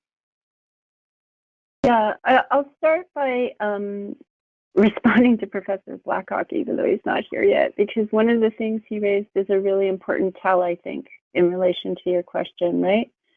So like, why does that timeline not celebrate and do that thing that institutions do and say, here's when our first Black students were here, or here's when the African Studies program was established, or here's when, well, or here are all of these incredible Indigenous scholars who have come out of McGill, as he was saying, right, or Black scholars. And part of that has to do, I think, and my research suggests that there are a lot of extraordinary scholars that have been through McGill or graduated from McGill, despite not necessarily because of the formal education, right? So like, even when you hear both Tomas, Mohammed, and in fact, Professor Blackhawk talking about their experiences, they're echoing what participants in my research project were also saying, which is that where all the learning took place, or where the most important learning took place, was of course outside of classes and in opposition to the institution. So it's a bit of a tell when the diploma is the diploma, and that doesn't get celebrated. I think the over-determined attempt to erase those histories is something to pay attention to. And to answer the other question, and it does kind of loop back a bit to the South African context, I think what's really important is that we don't allow the narrative to settle on these isolated kind of notions of like, once upon a time the name was the Red Men and then it changed. Once upon a time the rock was there and now it's here. Once upon a time the statue was there, now it's here. I think that, like what Tomas just said about like all of this time and energy that went into this kind of wrestling back and forth about the name, that kind of builds up this narrative and builds up the significance of the name as being the end game. And we have to always remember that these are preliminary moves, right? Like if we're really aiming towards deep structural change, then the bigger those struggles are for those little things, the bigger those struggles are and the longer they last and the more student activists they exhaust and all the rest of it, right? The more likely it is for the institution to then fold in the win as theirs, right? And so we see this, the celebration of those hard-fought, long-fought battles as institutional victories for the university that opposed them with everything it had, right? So I think that, again, to borrow from the Masfal movement, but then also to just think about it, and I'm now speaking especially to students, that this is an intergenerational struggle, not only at McGill, but transnationally. And it's a struggle against imperialism, it's a struggle, and that's why I like the Masfal movement, sparks off in South Africa, and then you see Masfal in Oxford, and like Mohammed said, you know, in the US context as well, because people are understanding the universities as part of this transnational network that's very much bound up in an imperialist project. And if we want for that to change, then it requires for us to have anti-colonial coalition building. And ultimately, everybody has spoken to the fact that, you know, ultimately, Black and Indigenous students and activists have always organized, not only in coalition with one another, but in coalition with whoever shared their politics and was willing to kind of come forward with and show up for these struggles, right? And I find it really striking when we think about Rhodes Must Fall and we think about the kind of politics of ungovernability that those students were insisting upon. You know, it often gets reduced to this idea of the statue and of like throwing shit at the statue, right? And like the details get lost, right? The details about where the urine and feces came from, right?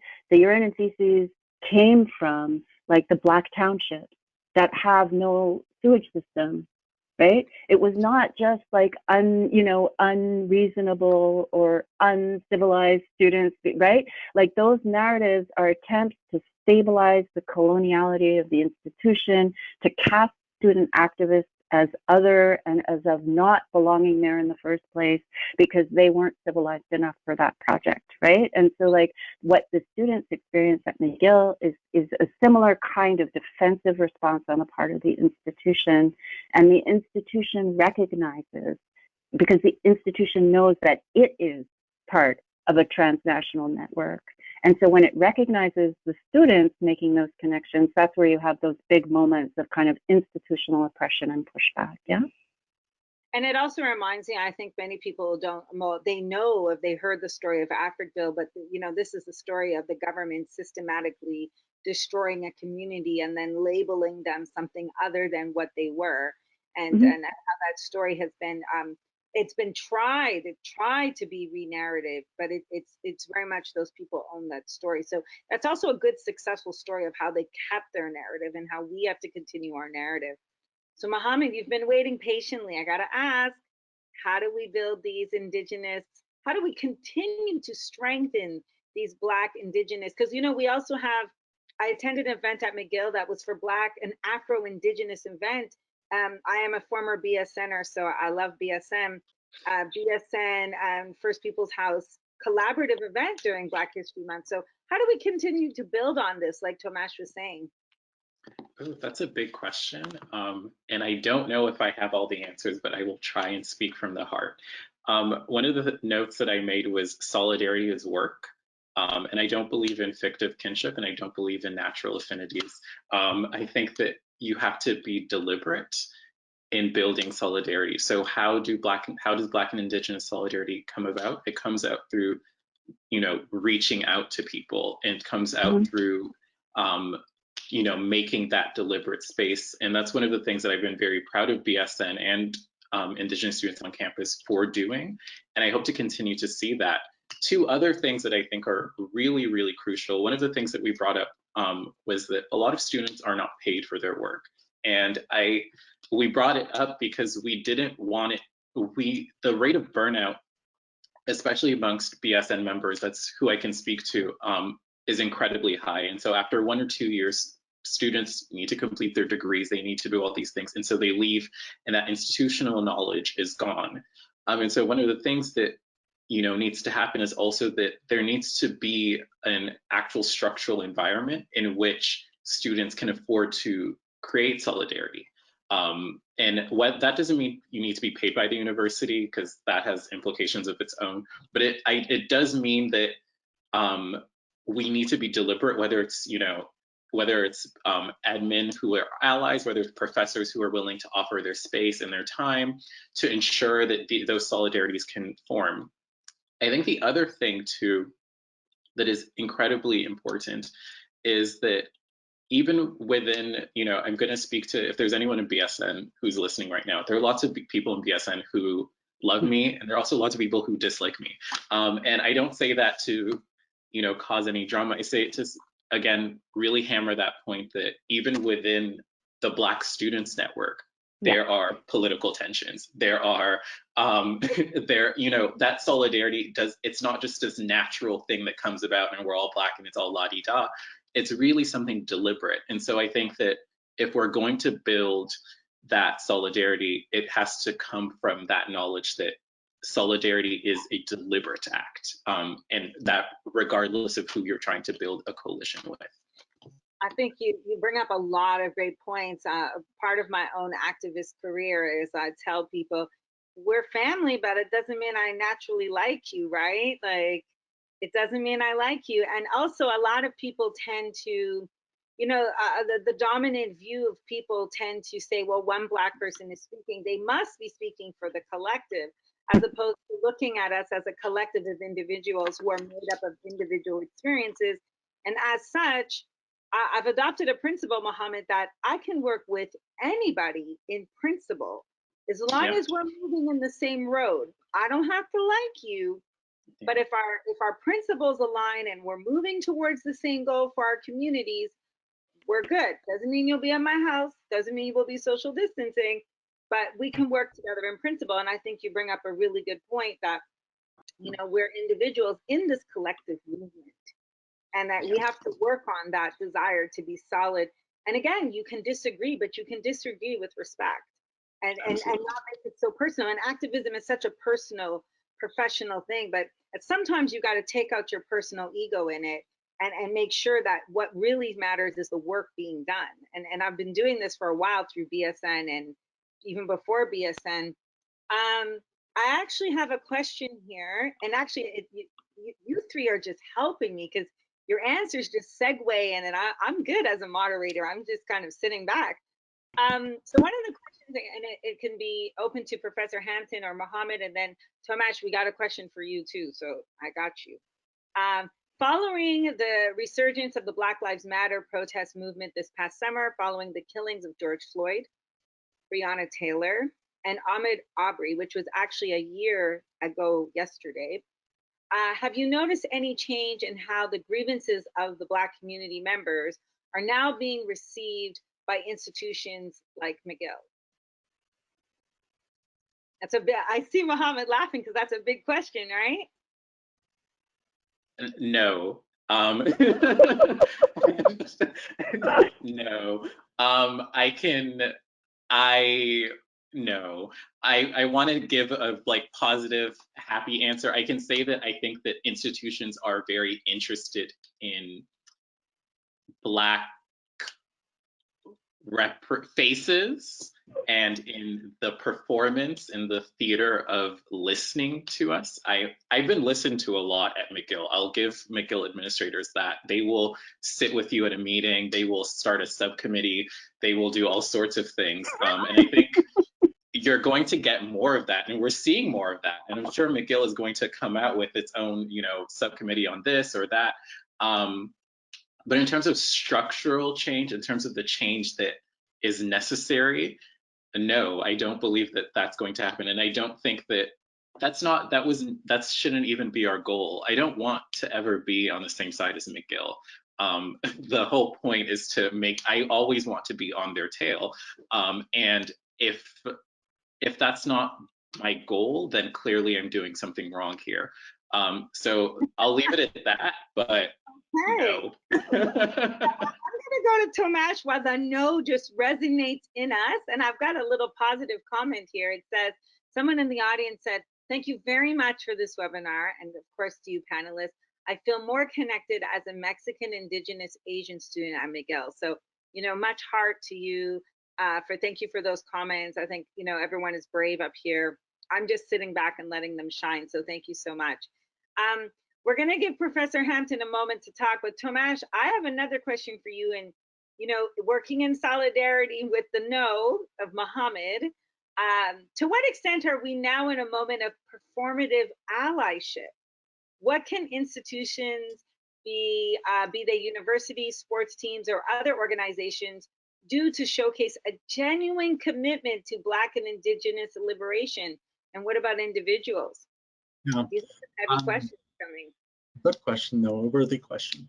I think it goes back to a lot of conversation, especially that Professor Hampton's brought up, is that we're still largely talking about systemic or not systemic, symbolic issues here. And so when talking about the statue, when talking about the names, these are important issues, but they're symptoms of much larger issues, systemic issues. And so, you know, when the new name was announced, many commentators suggested that that's the end of the conversation. My answer is no. It's a step along the way. We still need to see more hiring of Indigenous and Black profs. You know, that's a huge issue at the faculty. We need to think about things like reparations. We need to think about, you know, deeper ways we confront our legacy, and that does happen partially through these smaller symbolic steps. But there are real things that need to be challenged here. You know, I'm a little outdated because I've been away from McGill for a bit now, but last I checked, there still wasn't an Indigenous major. And so we see these limits on the ability to immerse yourself in Indigenous epistemologies, learn from Indigenous professors, and then also the type of knowledge that we see universities like McGill valuing. You know, I come from a reservant, and while I'm grateful for my education at McGill and now the University of Toronto, you know, my best teachers, my favorite teachers will always be my grandpa and grandma. And the knowledge that they've given me on Blackfoot law, on kinship networks, on the way we hold ourselves as Niitsitapi people, as Blackfoot people, that is forever more valuable to me than the knowledge that I've acquired at a space like McGill.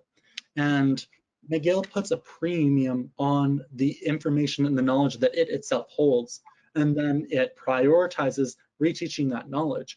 But if we really want to decolonize the institution, we need to think about the way we can prioritize true Indigenous knowledge in these spaces. We don't need Indigenous people going off and getting BAs, MAs, PhDs. That's important, and we need those people. But we also need to be prioritizing elders. We need to prioritize people who understand our kinship networks, who understand Blackfoot law, traditional law.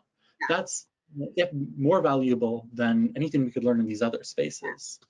And building that trust. You know, I'm one who's super interested in building Indigenous allies, because it's a long story, Tomasz, we can talk about it, but both of my grandparents are half Indigenous, and I never knew, ever. I mean, my grandparents grew up in Nova Scotia, and the Indigenous Black community in Nova Scotia are very intertwined, and a lot of times they don't even know they're Indigenous, you know, because the community so freely intermix. And so I would love after this if, you know, we can share with people who are looking to build up Indigenous allies and speaking to elders, and, you know, because they have been protected of that knowledge, rightfully so. But how do we build a trust and a circle of, you know, a family, so that we can get part of that as well? So thank you so much. Lots of thinking there. Professor Hampton, we've got a question for you in the chat. Here it is. What value do plaques play in recontextualizing historical narratives and highlighting shifts in what society deems as problematic and no longer worthy? Are plaques sufficient in memorizing this shift?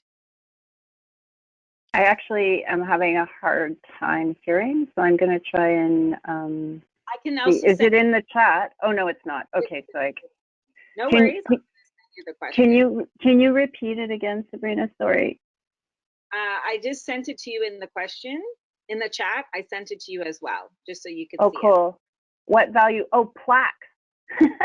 I didn't know what that word was that you were saying. Play in the recontextualizing of historical narratives and highlighting shifts in what society deems as problematic and no longer worried are plaques. So, efficient in memorializing the shift.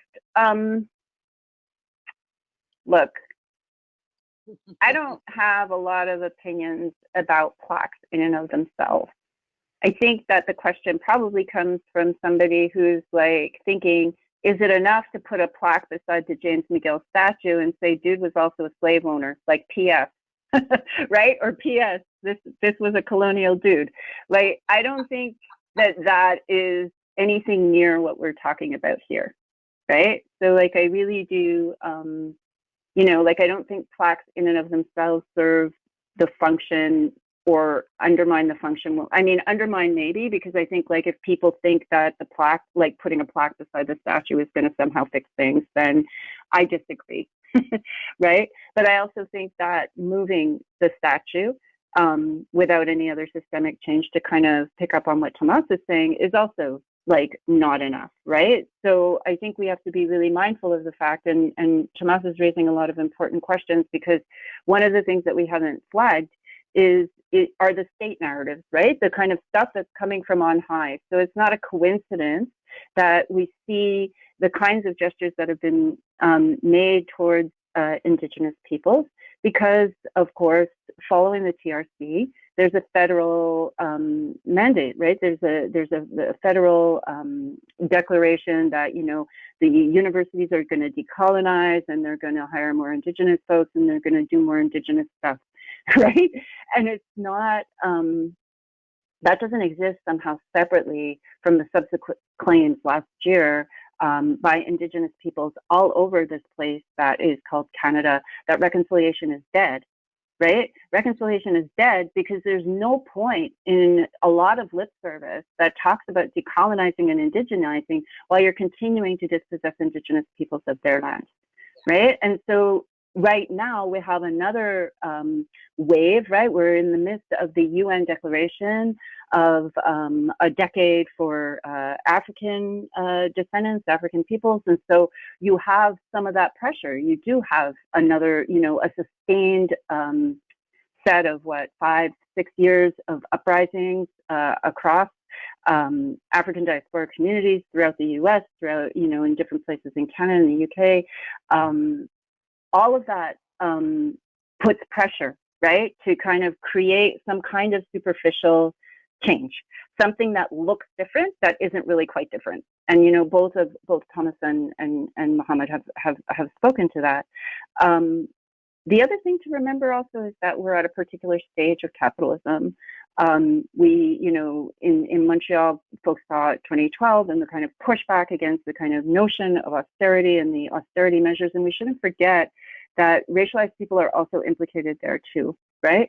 Part of that same disposition, and, you know, is related to why we're being, you know, more, you know, let in to the universities, and why it is important, because it can create also new forms of capital, right? If we institutionalize these things, it's not to say that we don't want to institutionalize Black studies. Like, it's not to say that we don't want Black studies at the universities, but it's to say to be wary of moves that seek to kind of fold us into the project that pre-exists us, right? And I think both of the students are really spoken well to that. So I'm not telling them anything that they're not aware of, but to kind of keep an eye on that broader kind of international global context that, you know, is trying to stabilize racial capitalism, right? What's happening, Thomas? It's okay. His light is in and out, you know. But it's a great, it's just, I don't know. Great effect. One last question for all of you, and please feel free, anyone at this point. Hopefully I've given you equitable and equal airtime. Can you provide some insight? This is a question from the audience, actually, maybe not from the audience, but from us. Can you provide some insight into what white settlers can do to support BIPOC struggles, so and initiatives at McGill and more generally? What can McGill faculty best do to be your allies in these struggles? Good question. So there's a two-part series there. I could address the faculty one very quickly. Well, you have to cede power. I think any other discussion, I mean, you can read books and do all sorts of wonderful things, and you should do that. I don't want to minimize that. You should go to protests. You should, you know, follow the BSN, and you should do all these other things. But at the end of the day, you need to cede power. And by ceding power, I mean that in very material ways. I don't mean that in the abstract. I mean that you need to give money to people. I mean that you need to ensure that when folks come into the university that they are paid well. I mean that you need to not let, you know, micro racist comments go by, and you need to actually be that voice, and not necessarily even wait for your Black colleague or your Black student to speak up. You need to be proactive in that way. And you also really need to be able to step aside. So maybe if you're really down, you need to say, oh, maybe I'm not going to take this position. Maybe I'm not going to chair this meeting, or, you know, I'm not too familiar with academia, but that fundamentally is what it's going to come down to. And there's no easy way to do that. I'm not, you know, an EDI type of person, so I can only say that it's difficult work and you have to be ready to do it. Absolutely. I do a lot of EDI work, and it's about meeting people where they're at and beginning to pull out one weed of equity at a time. And it's not an easy work. What do you think, Professor Hampton? What can white settlers do to support BIPOC struggles and initiative, and particularly at McGill in general? I have a few ideas on this. So the first thing is to, like, there's a thing about like recognizing, there's a way to recognize who you are and your whiteness without claiming whiteness as your identity, right? So if we're understanding the politics of whiteness, then the first thing is that, right? Is to dissociate that claim of whiteness and that claim of that unearned privilege that is kind of embedded in that identity, and in doing that, to commit to a politics that would move us towards a different kind of world.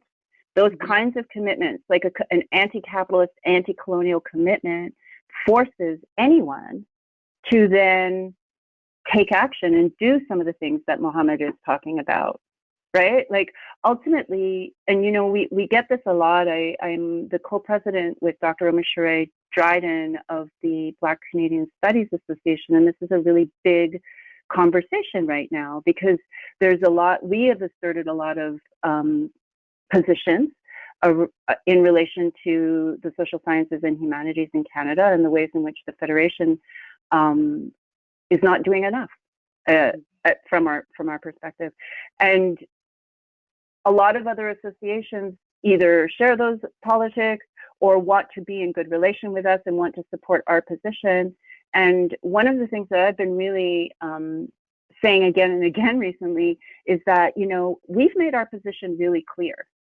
And we would like now for other people to make those have those conversations and make those decisions so that it's less about, you know, supporting the Black people or supporting the Indigenous people, and more about like, actually, no, I am against colonialism. I am against the ways in which, you know, this, you know, whether it's the Canadian University, whether it is a particular part of the Canadian University as a broad institution, but to take a stand, right? So it's less about like, how can we support Black people or how can we support this, and more like, how can we join in a shared anti-colonial struggle to end this, right? And so like, what do we all have to do? And so yes, of course you listen to your Black colleagues and you listen to your Indigenous colleagues, but you also don't rely on those people to tell you what to do.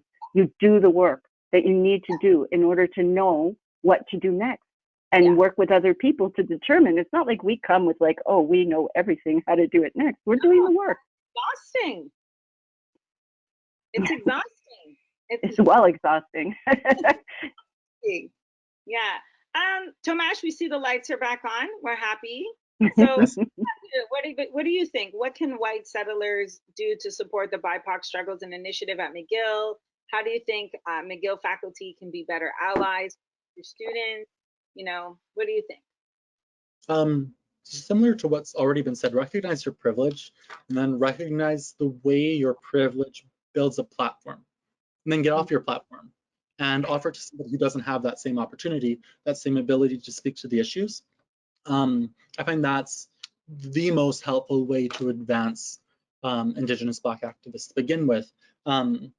And then, you know, take the labor off, similar to what the professor has already said, take the labor off the shoulders of Indigenous and Black folks. We can't be expected in every situation to put in all the labor. You know, there's many situations where it should only be, I think, an Indigenous or Black activist leading the charge, but that doesn't mean simple labor constantly needs to be done by Indigenous activists. You know, if it's a protest in the middle of the rain, it doesn't always need to be the same Indigenous person who set up the protest, who organized the speakers, to organize the actual microphone, whatever it is. They don't need to do every little bit nitty and gritty. So just showing up to the protest isn't enough. As anyone who's worked in activism knows, you burn out. It's exhausting. it's so much work, and it's not even the work that most people think. It's not just the speaking, but it's the nitty-gritty administrative stuff that burns you out. And the emotional part, yeah. right? Of just hoping that that friend that you're friends with will show up, right? Because what do you do if they don't show up, right? Oh, constantly messaging people before protests, just be like, God, I hope I am not alone in this. It's not just going to be one person. And so showing up is where we start, but we move from there. And you don't move to insert yourself in decision making, but you move in a way which truly liberates Indigenous people, Black people, from doing the labor which we don't have to do. There's no rule written in any book that says it needs to be the Indigenous activist who's the one who goes and gets the chairs and sets them up. There's so many other ways, and in addition to actually, supporting fiscally, supporting through your position institutionally, recognize that your privilege in many ways has allowed you to gain this platform, and then again leverage the platform. Yeah, and also it starts with what Professor Hampton saying about decolonizing your mind, right? And remembering that the sustainability of your privilege is actually the sustainability of my discomfort. Mm-hmm. And if you're okay with that, then we might have a problem, right? And so that sustainability shouldn't be something that you're happy about. If anything, you need to rebalance. You're in that position to rebalance. So I want to thank everybody. I want to thank Professor Hampton, Mohammed, Tomasz, Professor Blackhawk, who was here with us. And thank you for letting me be your moderator. It was my privilege, and I'm going to hand it back over to Phoebe. So thank you so much, everyone. Thank you to all so much. Yeah, sorry. You guys are saying I was just going to say thank you to Sabrina. Thank you, Dr. Jaffrali. That was wonderful moderation. Thank you. Yeah, I was exactly going to repeat those words. Thank you so much, Dr. Jaffrali. I could not have thought of a better moderator for today, and I really appreciate the dynamic you guys all shared. It's been terrific just listening and, yeah, being able to share space with you all, so I appreciate that. It is 6:05. Dr. Jaffrali, you have to teach. You have a lecture to give. So I just want to thank the audience for joining as well. It's been such a pleasure having this opportunity to speak and just hear about this incredibly important topic. We will be sending a follow-up email in a couple of days, just with a few key resources and reports and whatnot that were mentioned today. So please stay on the lookout for that. You can, once again, like I mentioned, you can find the MDAA on LinkedIn, Twitter, Facebook, as well as the community book. And you can also find McGill's First People's House on Facebook, as well as on McGill's website. So thank you once again. Now I'm going to hand it over to Terry, who will be providing closing remarks. I've been sitting here and listening and trying to figure out, because when we do an opening, the closing is often something that is to send us on our way, something that's going to encourage growth and encourage us to keep going with these messages, because I think they're very powerful messages, and they're messages that need to be heard. And I'm very fortunate. I was gifted a gift of song. And so I'm going to share with you a very old song from my people, and it won't be a very long song because I know people have to go, but it's a song, it's a snake medicine song. And the snake is a very powerful medicine for my people, because he's the caretaker and she's the caretaker and they're the caretaker of our medicines, because they're the lowest to the ground. They're able to watch over the medicines, the strawberries, the blackberries, the blueberries, the muskrat roots, all the different medicines that we have. And so I'm going to share this song with you and ask that snake takes care of you and gives you that medicine to keep going. Because as I heard Tomasz say, it's exhausting, and this work is very heavy on your heart and heavy on your soul. And so I'm going to send you with this snake and this medicine that goes with it to help you and to help heal you and to help give you that energy. So. Yo we da, we hey yo we da. Yo we da, we hey yo we da. Away, away, hey, away, away, hey, away, da, away, hey, away, da. Away, away, hey, away, away, hey, away, da, away, hey, away, da.